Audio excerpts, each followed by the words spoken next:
Hello and welcome to Starstrider. We are about to start a new Storytime series, a series that has nothing to do with astronomy. But the future of science requires a nation with the capacity and the will to support science and nurture a highly educated populace. And for this reason, reading books this election year that are related to politics just seems to make sense. This year, 2024, is a presidential election year here in the United States. There are no perfect candidates, but this year's choices, to judge by current primary results, are particularly unappealing. For the first time in my adult life, we're seeing the candidate, none of these candidates, picking up traction. Like Diogenes looking for one honest man, modern political parties are struggling to come up with the ideal candidates.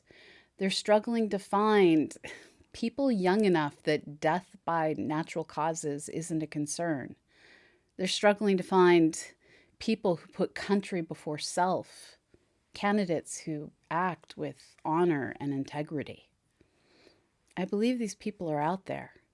But in our 24-hour news cycle, where attacks on character are food for jokes by late-night comedians, these people likely keep their heads down and serve in other ways than as elected officials. But what happens to a nation when good people turn silent? This particular question is explored in countless novels. The best example of what can happen when the populace disengages may be Ray Bradbury's Fahrenheit 451. This 1953 novel imagines a future where all media is made to hold on to your attention while saying nothing. All pleasures are allowed, and the only rule seems to be no books allowed. Why? Because then people just might think independently and recognize the horrors going on around them. This cautionary tale is a must read in our world where book banning is again on the rise. This novel, while more than 70 years old, is still under copyright here in the United States. If it was out of copyright, I'd be getting ready to record this book on YouTube in hopes that I can get more people to hear its words. Sadly, many of the classic cautionary tales that I feel are must-reads for modern society, books like George Orwell's 1984, Octavia Butler's Parable of the Sower, Margaret Atwood's Handmaid's Tale. These books, along with pretty much anything by Philip K. Dick, they're all still locked away by copyright.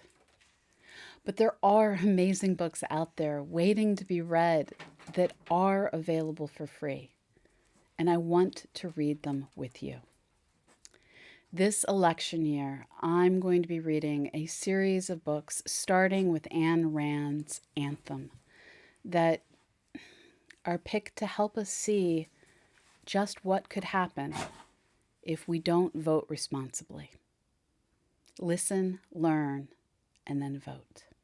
Thank you. Oh, and click subscribe